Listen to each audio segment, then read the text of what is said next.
Welcome back to Is It a Dupe, the game show where I'm going to compare your favorite name brand products to some more affordable drugstore versions. In today's episode, we're doing lip oils. On this side, we're going to have the iconic Dior Beauty Lip Glow Oil. And on this side, we're going to have the e.l.f. Cosmetics Glow Revival Lip Oil. I think it's very clear that the e.l.f. Cosmetics Lip Oil was made to be a dupe for the Dior Beauty Lip Oil. They have almost identical packaging, besides the Dior one being a little more luxurious, and they have identical doe foot applicators. I also think this shade Rose Envy is an exact dupe for their cherry shade. So let's put the quality to the test. First up is the Dior.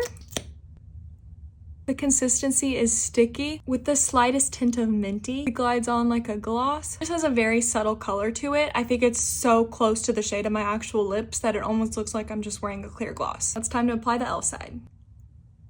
Okay, this one feels a little heavier, but I think slightly less sticky. It's definitely mintier than the Dior one, but still it's very slight. It's not super minty. And same thing with the shade. It's extremely similar to the color of my actual lips, so it almost just looks like a clear gloss. I definitely think the e.l.f. Cosmetics one has slightly more color to it than the Dior one. Okay, what do we think? I think we all knew this, but the e.l.f. Cosmetics lip oil is definitely a dupe of the Dior lip oil. The packaging, the applicators, the consistency, and the shading is so similar. I don't even think you can tell a difference between which side is which. I think the main and pretty much only differences are price. Obviously, the Dior one is a lot more expensive than the e.l.f. one. I think the e.l.f. ones are just slightly more pigmented in color than the Dior one. I think the Dior side is more sticky, which is one of my pet peeves. I can't stand sticky glosses. And the e.l.f. one is slightly more minty, which usually means plumping power. So which one are you picking up first?